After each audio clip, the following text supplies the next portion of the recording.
A very good morning to all of you. Today I'll just give a conceptual clarification of guidance.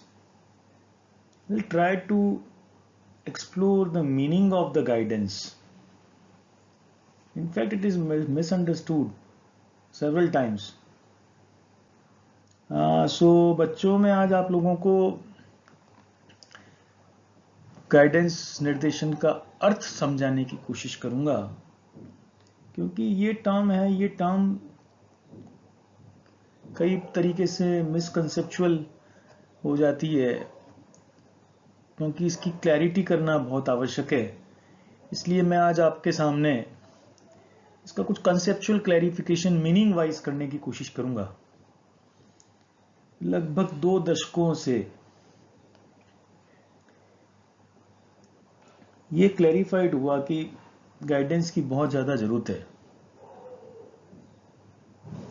और ये guidance का जो movement था वो जंगल में आग की तरह फैलने लगा, और इसने पेरेंट्स में, टीचर्स में, सोशल वर्कर्स में एक ग्रेट अमाउंट ऑफ एनर्जी का संचार किया, और लोगों ने ये समझने की कोशिश करी कि इसकी फिजिबिलिटी, इसकी जरूरत कितनी है, इसकी आवश्यकता कितनी है जनरल पॉपुलेशन के लिए, साधारण लोगों के लिए, और साथ के साथ स्कूल में या कॉलेज में जाने वाले बच्चों के लिए। और सभी इस नतीजे पर पहुंचे कि गाइडेंस सर्विसेज डिफरेंट उम्र के लोगों के लिए, उनके आसान, सरल, सहज जीवन के लिए, उनके व्यक्तित्व के विकास के लिए, और अगर लार्जर टर्म में देखा जाए तो समाज के लिए इस चीज की अधिक आवश्यकता थी। So in the last 2 decades, this guidance movement has spread like a wildfire throughout the country, throughout the world, and generated a great amount of energy among parents, teachers, and social workers who have devoted time to explore its feasibility and its utility, not only for the general population, specifically for the school going or say college going adolescents.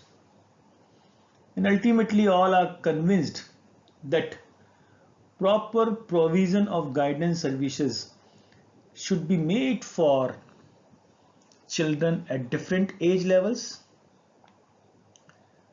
for the harmonious development of their personalities and in the larger interest of the society, individual as well as the country. So यहाँ एक बात समझने की बहुत जरूरत है कि मार्गदर्शन का सटीक अर्थ क्या है। What does the guidance precisely means? So Lester D. Crow and Alice Crow 1962 उन्होंने एक किताब लिखी थी। उस किताब का नाम था एन इंट्रोडक्शन टू गाइडेंस। उसमें एक बात लिखी थी, guidance is not giving directions, it is not the imposition of one person's point of view upon another person, it is not making decisions for an individual which he should make for himself, it is not carrying the burdens of another life. In fact, Crow and Crow 1962 जिन्होंने एक पुस्तक लिखी थी जिसका नाम था introduction of psychology, उन्होंने ये बताने की कोशिश की है कि गाइडेंस क्या नहीं है, और उन्होंने ये स्पष्ट रूप से बताया कि गाइडेंस क्या नहीं है। और सबसे पहले उन्होंने अपनी बात की शुरुआत की, उसमें ये कहा कि किसी व्यक्ति के दृष्टिकोण को किसी अन्य व्यक्ति के दृष्टिकोण पर थोपना गाइडेंस नहीं है।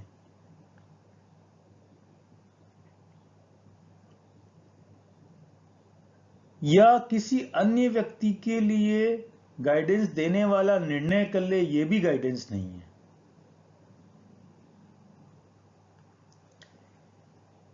जो उसने खुद के लिए निर्देश बनाए वो दूसरों पर बता दे, ये गाइडेंस नहीं है।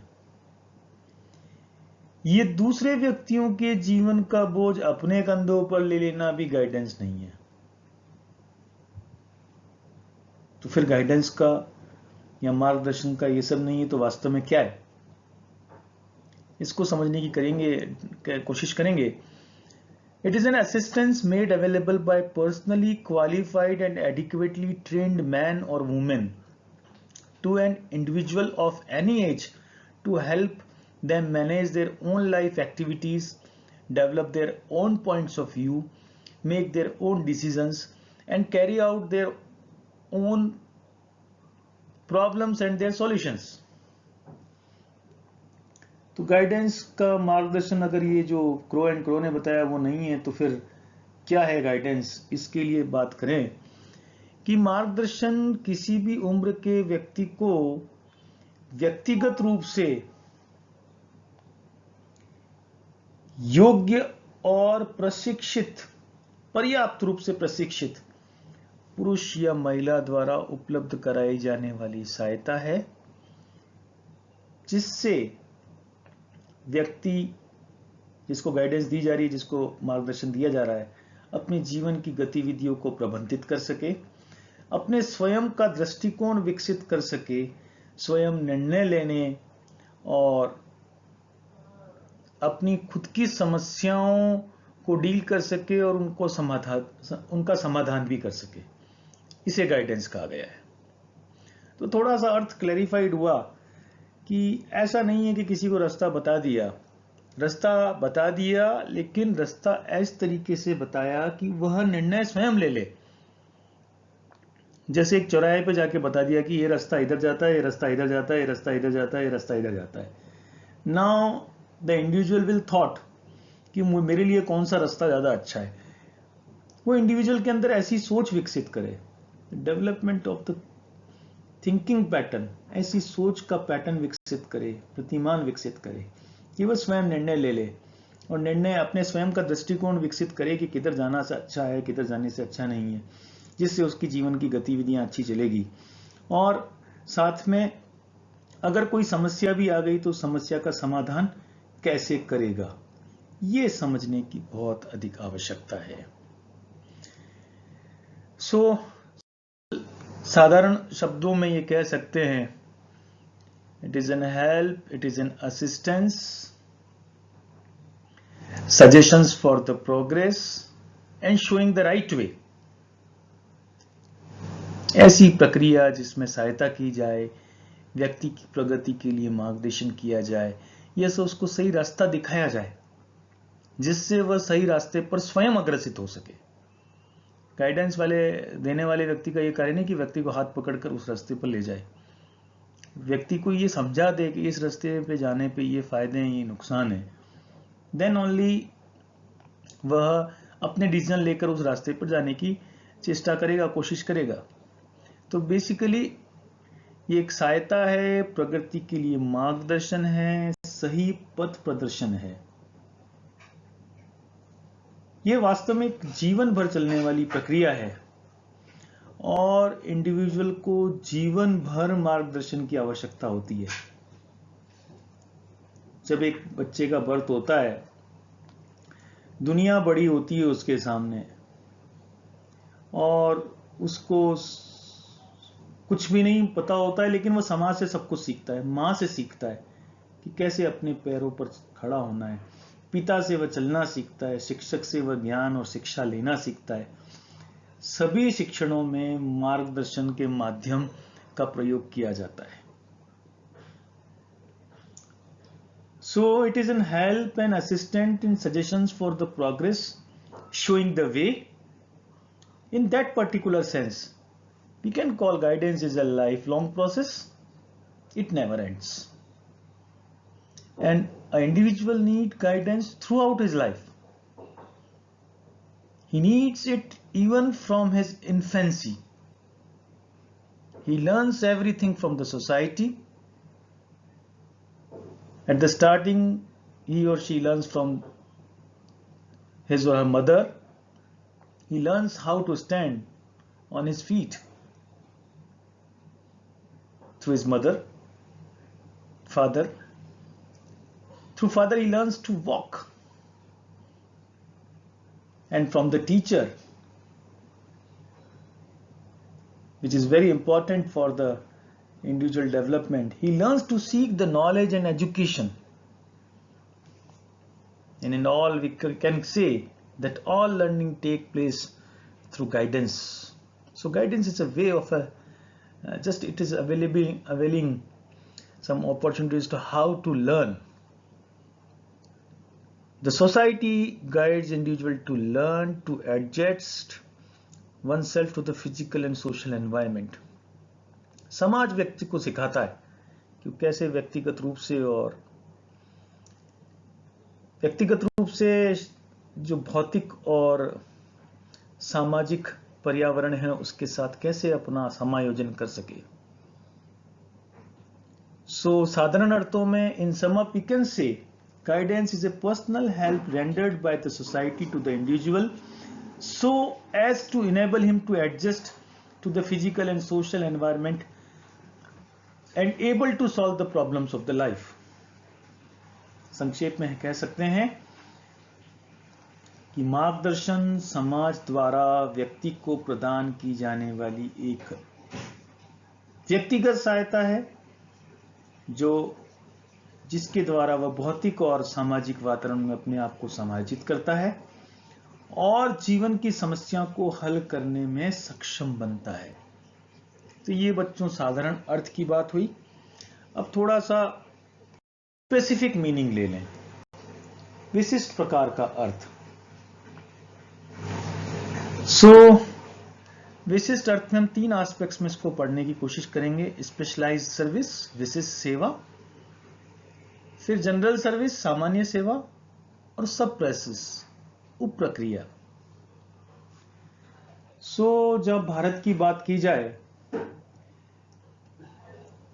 तो भारत में जो मार्गदर्शन है ये एक तुलनात्मक रूप से शिक्षा के बड़े और अधिक समावेशी क्षेत्र के भीतर एक नया क्षेत्र है और विशिष्ट रूप से तकनीकी शब्द के रूप में इसका प्रयोग किया जाता है. ये शिक्षा के पूरे स्पेक्ट्रम को कवर करता है जो बच्चे के जन्म से शुरू होती है और उसकी मृत्यु तक जारी रहती है. इसमें सभी प्रकार की शिक्षाएं शामिल होती है, औपचारिक, गैर औपचारिक, अनौपचारिक, व्यावसायिक. सभी प्रकार की शिक्षाएं वातावरण के इस प्रकार से शिक्षित किया जाए कि वो वातावरण में प्रभावी तरीके से अपने आप को समायोजित कर सके. While we are talking about with reference to India, it is a comparatively a new field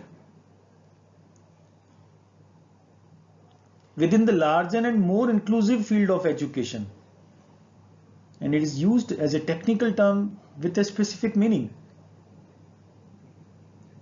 In fact, it covers whole spectrum of the education, and this education starts from the birth of the child and continue till death. This is a wide meaning of the term which includes all type of education such as formal education, non-formal education, informal education, and vocational education. And the aim of these education is to enable individual to adjust with the environment in a very persuasive or effective way.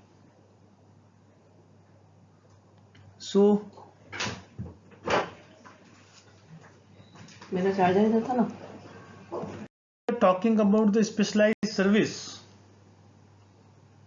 the primary concern of the guidance as a specialized service is to help individual to solve their problems and to take appropriate decisions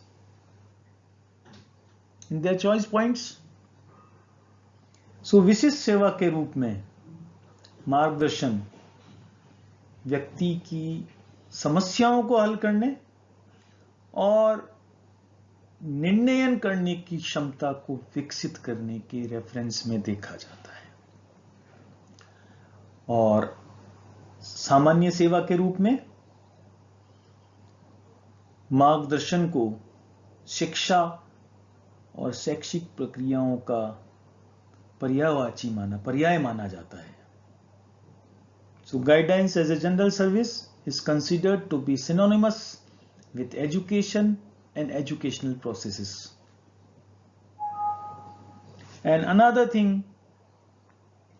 is उप प्रक्रिया के रूप में बात करते हैं, guidance as a sub process of education in which development needs of the learner are considered the basic point.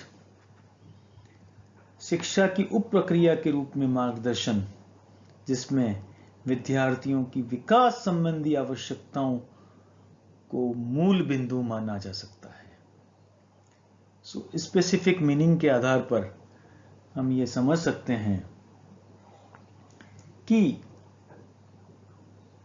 आज हम इस वैचारिक और फंक्शनल एक्टिविटी को समझने के लिए मैंने आपको कुछ डेफिनेशंस भी बताई थी।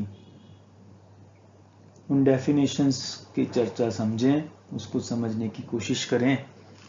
वो सारी परिभाषाएं एक ही बात बताती है कि ये व्यक्ति को दिए जाने वाला सहयोग है, जिससे उसके अंदर एक इंसाइट, एक सूझ उत्पन्न हो सके, वह डिसीजन ले सके, अपनी समस्याओं का समाधान कर सके। इन सारी समस्याओं के समाधान में या डिसीजन लेने में किसी व्यक्ति के द्वारा अगर किसी व्यक्ति को कुछ मार्गदर्शन किया जाता है, कुछ परामर्श दिया जाता है, कुछ तरीके बताए जाते हैं, हम उसे गाइडेंस कह सकते हैं। सो आज की क्लास में बच्चों इतना काफ़ी है। कल की क्लास में हम गाइडेंस के बारे में और बात करेंगे, डिफरेंट टॉपिक्स को लेकर। आप लोगों ने क्राइटेरियाज फॉर के बारे में सुना होगा, कसौटियाँ, गाइडेंस क्या होता है, काउंसलिंग क्या होती है, कैसे समझा जा सकता है, दोनों में क्या फ़र्क होता है, इसके बारे में और आने वाली क्लासेस में हम लोग चर्चा करेंगे। आज के लिए इतना काफ़ी है। थैंक यू बच्चों, so listening me so patiently. Thank you.